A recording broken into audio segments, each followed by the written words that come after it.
سلام. و باید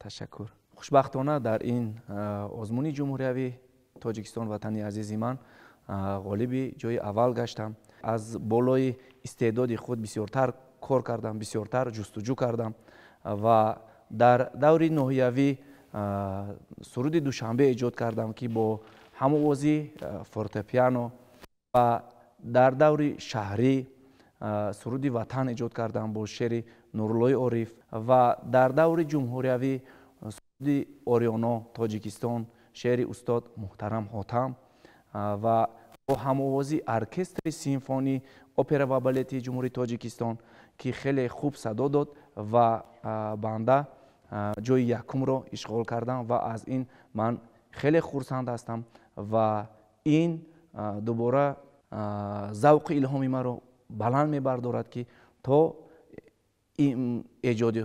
ایجادی بسیار کنم، تا در آزمون‌های بین المللی اشتراک کنم و صنعت کسبی را در سطح بلند نشان دهم و مخلصان کسبی را و اثرهای کسبی ایجاد کنم که پیشکش دانشجویان و پیشکش مخلصان سوای کسبی کنم.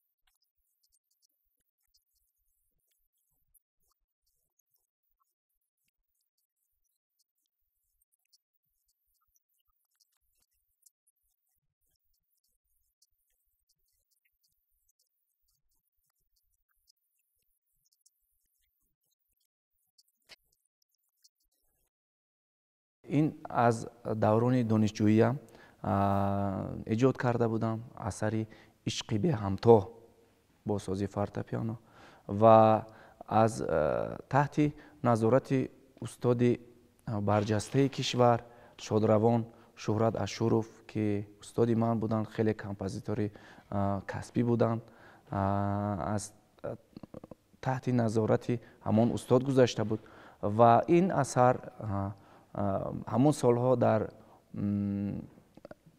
کنسرت کمپوزیتوران جوان صنف استاد شهرت اشرف صدا داده بودند و این اثر را من خیلی دوست می‌دارم و کجای باشد این اثر را می‌نوازم. خیلی اثر کسبی است و کجای این عشق به همتا صدا داد از همان دوره جوانی و از دوران دانشجویی و از دوران استادان پیش نظر می آید.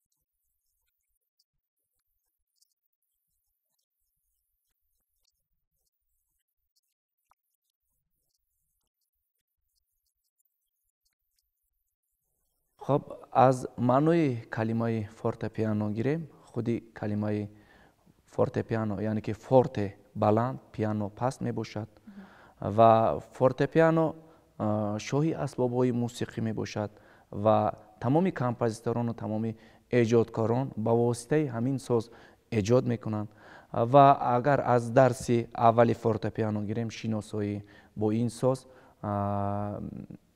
از معنای نامش و از اکتاوهای فورتپیانو را باید دانیم.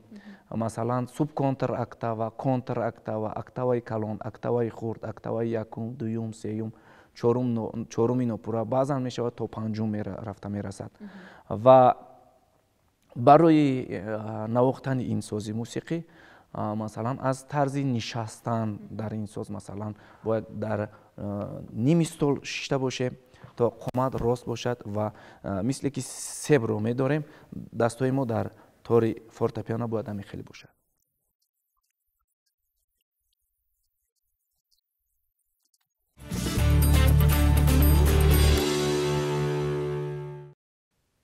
фортепиано аз 88 клавиш иборат мебошад. 55 клавиши сафед дорад ва 33 клавиши сиёҳ. октаваҳои поёнӣ субконтрактава, контрактава, октаваи калон, октаваи хурд одатан дар калиди баси мусиқӣ нависта мешаванд. ва октаваи якум, дуюм аз октаваи якум ин тараф ҳамаи инҳо дар калиди сол нависта мешаванд. ва мешавад ки то нотаи сол то нотаи фа дар калиди сола менависонанд, соли хурда. ва баъзан мешавад ки дар калиди бас ҳам то октаваи якума меояд. ва одатан бисёртар аз октаваи якум он тараф ҳамаш дар калиди сол мешавад, аз октаваи якум ин тараф дар калиди бас. масалан октаваи якум овозҳо баландтар, бориктар шуда рафтан мегирад. октаваи поёнӣ бошад, овозҳо ғафз, яъне ки бас, овозҳои паст мешавад. баъд фортепиано солои асар, яъне ки овози якуми асар дар калиди сол, яъне ки дар октаваҳои якум дар дасти рост меояд. аккордҳо бошад, яъне ки гармонияи асар дар дасти чап меояд. бале бале бале бале бале бале бале бале масалан мусиқиҳое ҳастанд ки аллакай дасти чап ҷои дасти рост омад, дасти рост бошад ҷои дасти чап.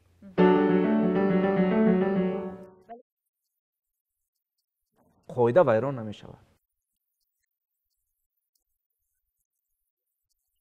мана марҳамат шумо шинед аз тарзи нишаст ана мехе қомат рост, аввал дасти рост фақат. ана як бор субконтрактаваро нишон метен ози.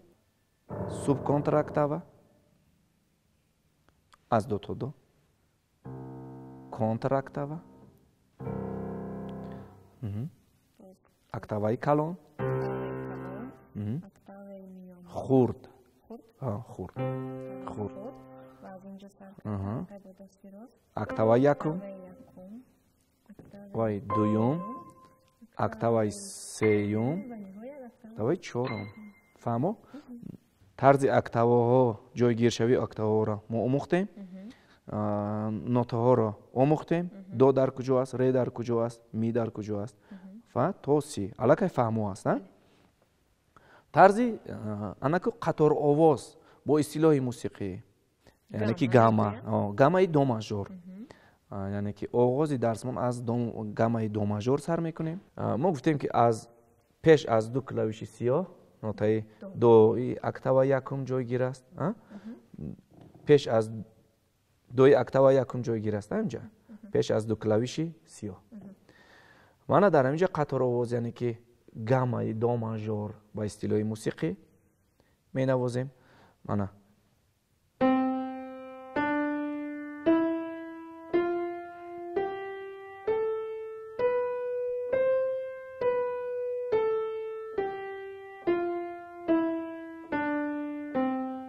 фаҳмо, яъне ки як муофи ангуштон, як ду се, як ду се, чор, панҷ, чор, се, ду, як, се, ду, як. фаҳмо? мана марҳамат шумо шинеда ку навоз.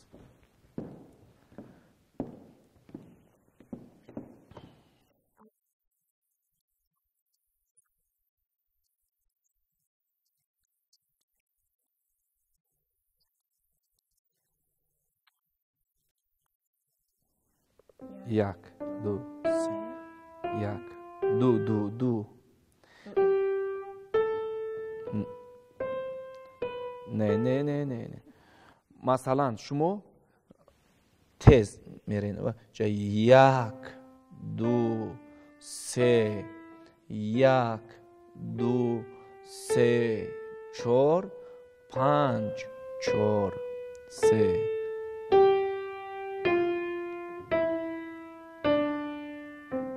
آروم نواختن در کار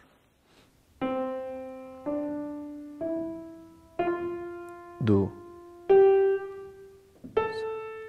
4 5 4 3 2 1 3 3 3 3 2 1 زیاد باید ساعت ها فقط گامای دو ماژور را مشق کردن در کار که تا انگشتان آموخت شود به این سازی موسیقی.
خب در این درس ما میتونیم طرز نشست رو الکی آموختیم، جایگیرشوی اکتاوها رو آموختیم و جایگیرشوی نوته ها رو آموختیم، گامای دو ماژور رو اجرا کردیم در دایره یک اکتاوا و باز ارپیجیو، یعنی که ارپیجیوی دو ماژور.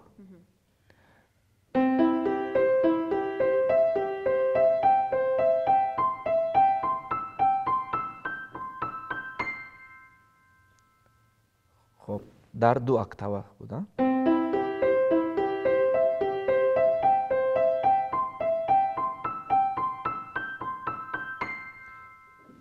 خب در دو اکتاوا سه اکتاوا یا که یک اکتاوا باید که ارپیجیو نوازیم. مرحمت.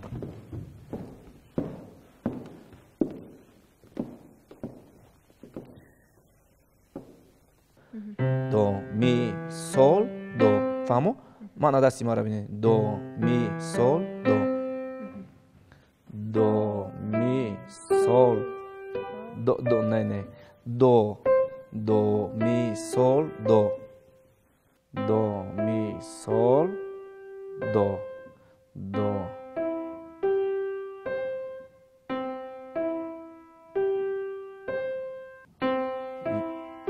نه وقتی سه یک سه یک سه ها یک دو سه پنج یک دو سه پنج دو سه گفته چهار مونده شما سه گفته سه را مونده یک دو سه پنج یک دو سه 5 4 ана михел